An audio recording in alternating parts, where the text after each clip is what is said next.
Let me tell you about a kind of heartbreak that doesn't shatter you in one moment. It empties you slowly, silently, until one day you look in the mirror and you don't recognize the woman staring back.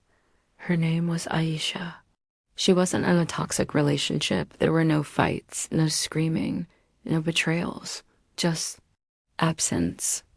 The slow erosion of her soul by someone who didn't know how to love beyond the basics. Every morning, she woke up hoping today would feel different. Maybe he'd notice the way her voice sounded tired. Maybe he'd ask why her eyes looked heavier than yesterday. Maybe he'd touch her hand like he used to. But he didn't. He wasn't a bad man. He was just emotionally unavailable.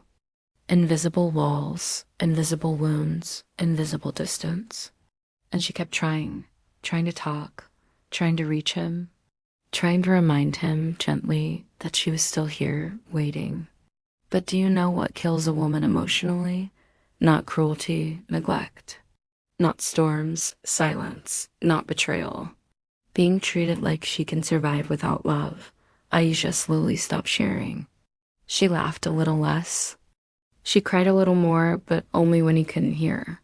And every time he walked past her without noticing the sadness she tried so hard to swallow, a small part of her heart dimmed.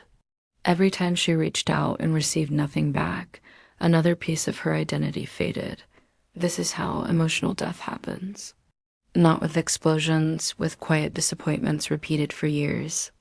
One night, she looked at him and realized she felt nothing. No anger, no hope, no expectation. Just an empty calm, the final stage of emotional death. That's when she understood losing feelings isn't the scary part. Losing yourself is, and the heartbreaking truth.